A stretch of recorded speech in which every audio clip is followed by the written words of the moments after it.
कौन है जो मेरे क्रोध को भड़काने का प्रयास कर रहा है?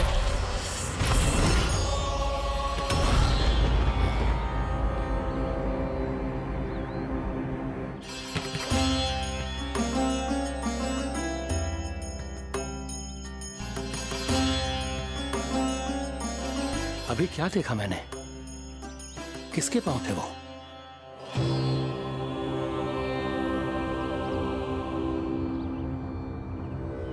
मैं आप सबका कष्ट हरूंगा। मैं अवश्य अवतार लूंगा। मैं अवश्य अवतार लूंगा। श्री कृष्ण के रूप में। श्री कृष्ण के रूप में। श्री कृष्ण के रूप में।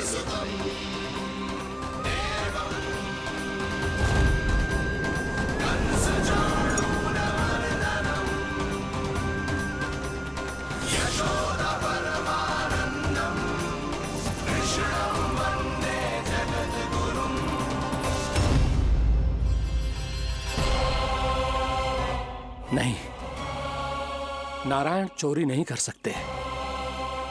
अवश्य ये कोई पाखंडी है। यदि मेरा आभास सही है तो अब न ये मेरे क्रोध से बच पाएगा और न ही मेरे श्राप से। न ये मेरे क्रोध से बच पाएगा और न ही मेरे श्राप से। जानकी, जानकी को मैं ऐसी स्थिति में छोड़ के नहीं जा सकता। क्या हो गो? कछु तो बोल। कछु करना चाहिए मुझे, पर करूं तो क्या? वापस गया तो जानकी और कस्तूरी पकड़ लेगी और मैया के पास ले जाएगी। समय पे घर पे ना पहुंचा तो पकड़ा जाऊंगा। हे नारायण, अब आप ही कोई सहायता करो। जी क्या हो गया जानकी को?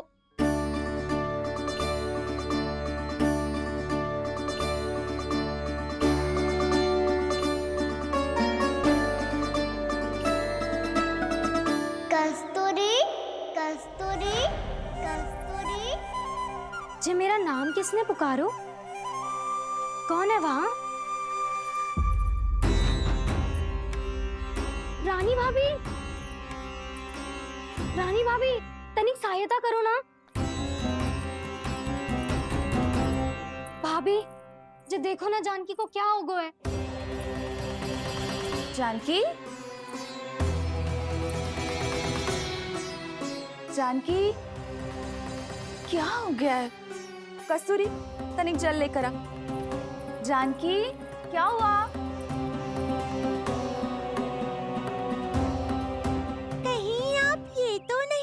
रहे प्रभु कि बड़ी माँ थोड़ी देर में मैया को भी यहाँ बुला लेंगी।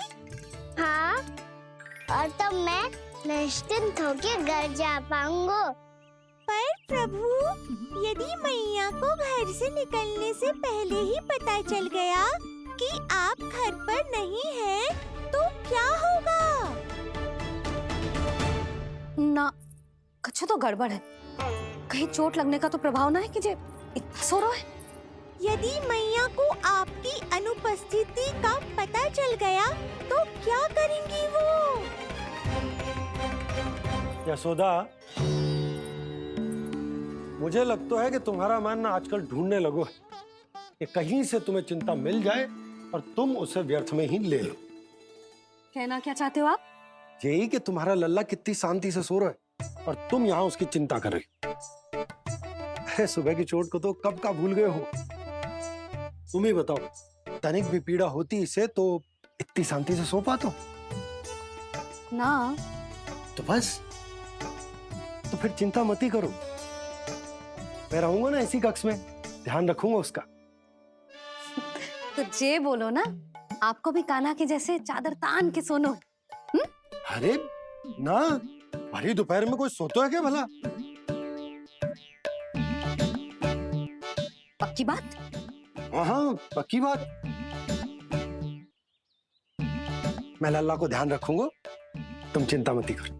हाँ हाँ हाँ, ठीक है। वैसे भी मुझे बहुत कार्य है। इतना सारा माखन इकट्ठा होगा है, पुराना होने से पहले इन सब का घी निकालना है। जानकी कह रही थी आएगी सहायता करने, तो कहीं ना है।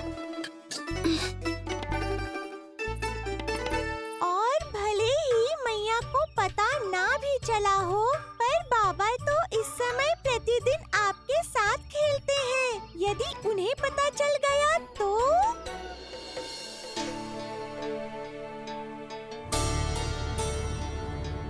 देखा मैया कितनी चिंता करती है तेरी।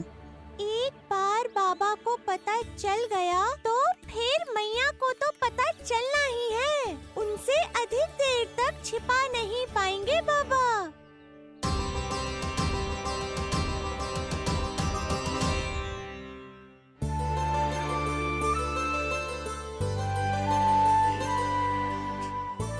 तेरी मैया ने मुझे इतना खिला दियो कि मुझे बड़ी तीव्र नींद आ रही। मैं यहीं तेरे साथ तनिक विश्राम कर लेता हूँ।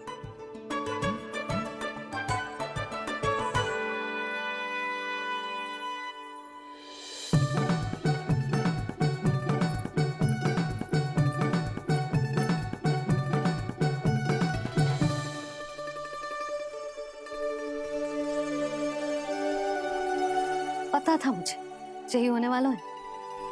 दोनों बाबा लल्ला आनंद से नींद लो, मुझे बहुत सारा कार्य करना है। चाहे बाबा को पहले पता चले या मैया को, आपके लिए तो दोनों ही स्थितियों में संकट है प्रभु। तीनों स्थितियों में मूली तीसरी स्थिति कौन सी प्रभु?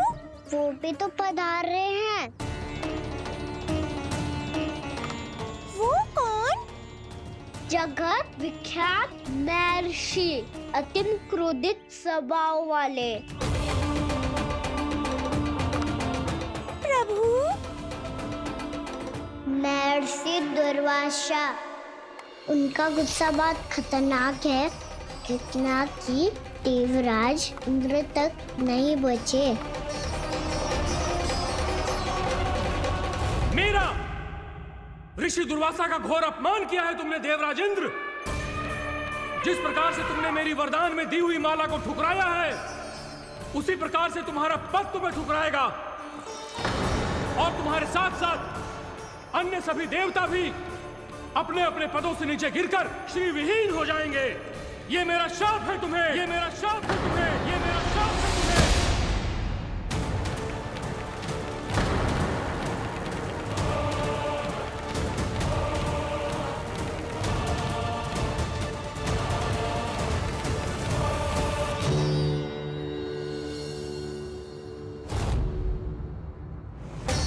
उनकी अर्धांगिनी को भी उनकी क्रोध का सामना करना पड़ा।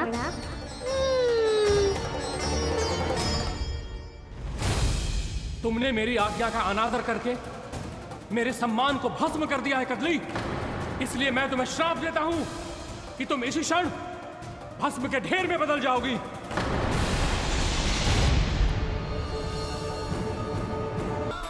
देवताओं पे भी दया नहीं की आपने, और अब मेरी पुत्री को अपनी क्रोधाग्नि से भस्म कर दिया। मैं आपकी संवेदनाओं को समझता हूं ऋषिवर,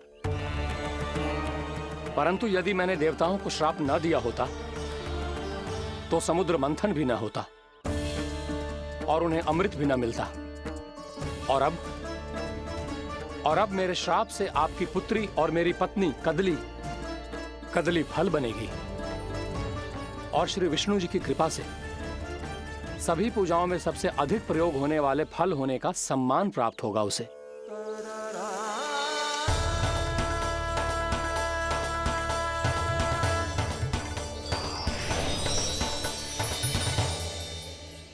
पर इससे आपके क्रोधी प्रवृत्ति को उचित नहीं ठहराया जा सकता।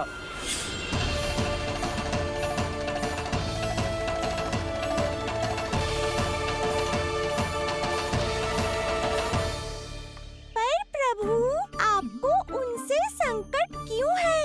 उन्हें थोड़ी ना पता है कि आपने क्या किया है। उनकी तपस्या की शक्ति को कम मत आगो मुरली, उन्हें सब पता चल चुका है। फिर तो फंस गए बुरी तरह से। अब केवल भयभीत ही करोगी, कोई उपाय भी सोचाओगी? प्रभु, इससे पहले कि ऋषि दुर्वासा या कोई और घर पहुँचे, आप सबको घर पहुंचना होगा ताकि मैया किसी और पर विश्वास ही ना करे। तो चलो फिर।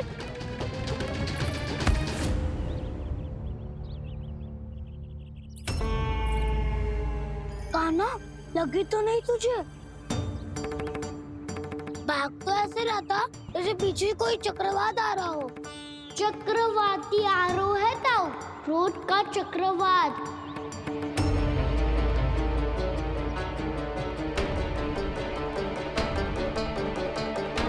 कैसे संभालूंगा मैं महर्षि दुर्वासा को? कान्हा, कहाँ खो गया? और ये माखन क्यों लगा है तेरे मुंह पे?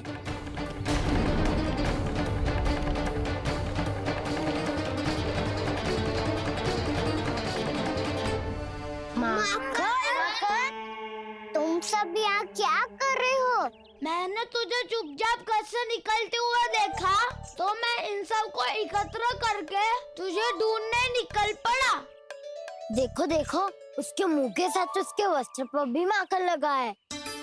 लगता है माखन खा के ना माखन में डुबकी लगा के आए हो कान्हा। कहाँ से? अकेले अकेले चला गो अपने पक्के सखा से, पूछे तक ना तूने।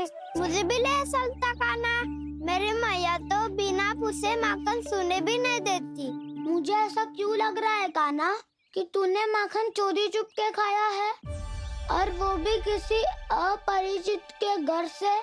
कान्हा, किसी अपरिचित घर से ना खायो। मैं तो जानकी के घर गया था चुपके माखन खाने। हैं? प्रभु, अपना भेद स्वयं ही बता दिया सबको। अर्थ है कि जानकी का घर खुला था तो मैं भीतर चले गयो। ना पूछे, पर वो तो सो रही थी ना, इसके लिए मैंने माखन बिना पूछे ही खा लियो। इसी को तो चोरी करना कहते हैं कान्हा। चोरी? ताई जी को पता चल जाएगा तो क्या होगा तेरा? कौन बताएगा मैया को?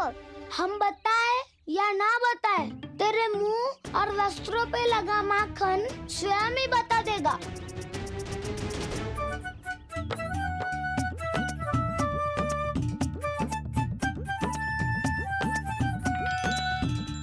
माखन तो आपके वस्त्रों पे भी लगा है दाऊ। ये तो तब लगा होगा जब तू मुझसे टकराया था। हाँ, मैया तो यही सोचेगी ना कि आप मेरे साथ ही थे। अब बताओ, कौन बताएगा मैया को? वसंता भी ने तो सुना है, ये बताएगा। सोच ले वसंता, मैया को मेरी बुराई सुन के क्रोध आया तो नाना मैं ना बताऊंगा। जब तक मुझसे सीधे सीधे प्रश्न ना किए जाए तब तक मैं कुछ ना बताऊंगा। यदि यहाँ सत्यवादी मधुमंगल होता तो वो पक्का बता देता। तब तो अच्छा है वो यहाँ नहीं है।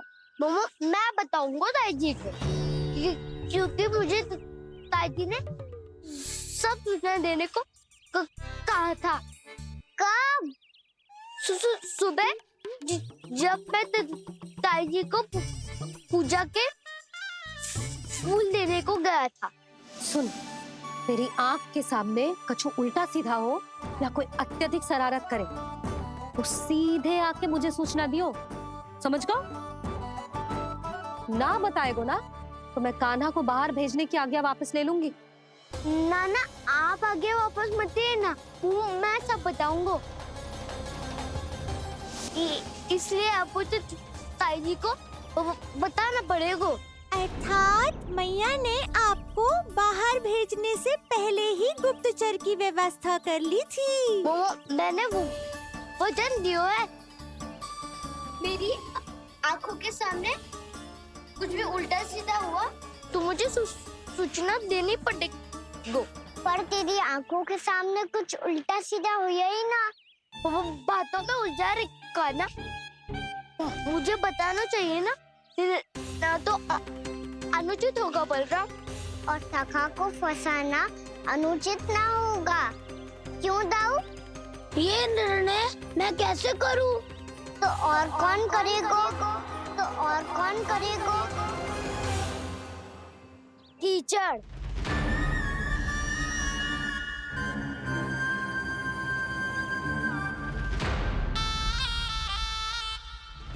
टीचर इन्हें कैसे करोगे? कान्हा और सीता माँ के बीच में कीचड़ फेंको प्रतियोगिता करते हैं। जो जीता सब उसी का ही साथ देंगे। बोलो स्वीकार है? स्वीकार है। तो मुझे भी स्वीकार है। पर नियम क्या होंगे? जो पहले थक जाएगा उसको हारा हुआ माना जाएगा, या फिर जो 2 बार अपने विरोधी पर कीचड़ फेंक देगा वो जीत जाएगा।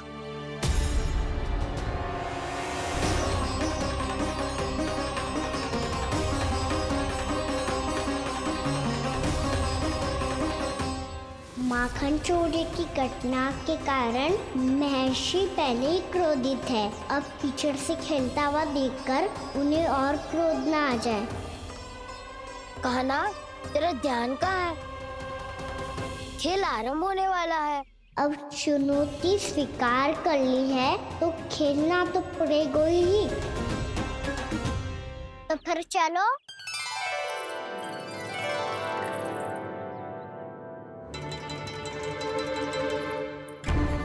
अरे हटो हटो, तनिक धुआं तो जाने दो। को तनिक नजर उतार लूं मैं। अरे वैद्य जी उपलब्ध ना है, मथुरा गए हुए हैं। इसकी स्थिति का उपचार किसी वैद्य के पास भी ना होगा, पर मेरे पास है।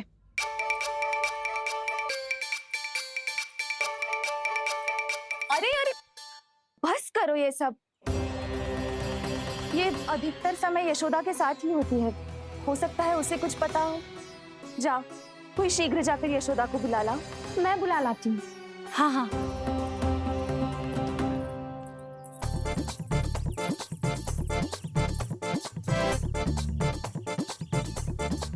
मैं ही बनूंगा निर्णायक। नाना, इसे ना बनना चाहिए। ये तो कान्हा के हाँ में हाँ मिलाता है।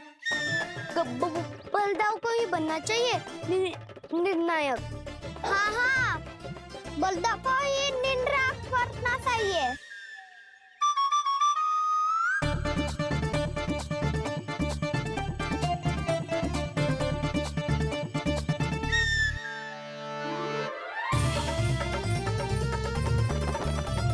आरंभ करो।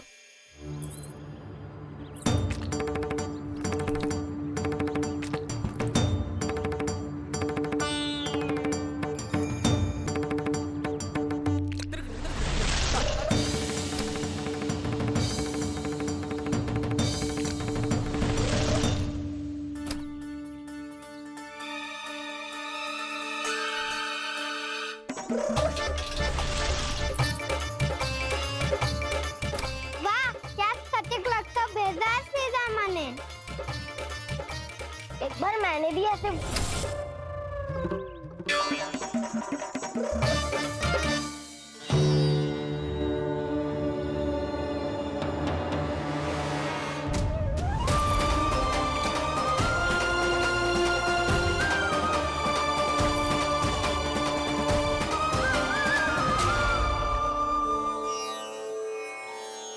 मैं बिल्कुल सही था। जो बालक सबके घरों से माखन चुराए, जो कीचड़ से खेले, वो नारायण का अवतार कदापि नहीं हो सकता। ये अवश्य कोई छलिया है जो कृष्ण होने का स्वांग कर रहा है। इसे इसके अपराध का बहुत कड़ा दंड दूंगा मैं। इसे इसके अपराध का बहुत कड़ा दंड दूंगा मैं। इसे इसके अपराध का बहुत कड़ा दंड दूंगा।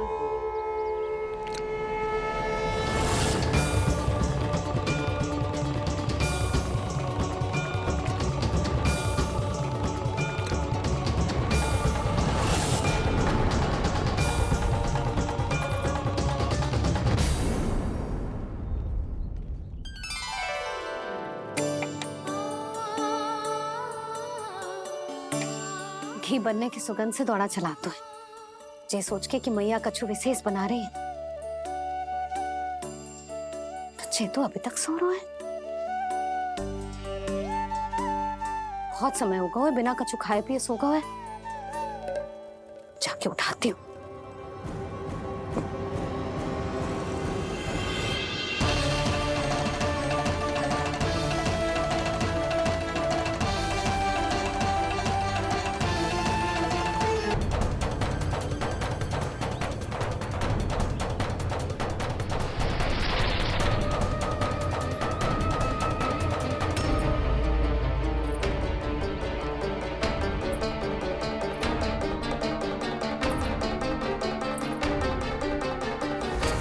कहना बच।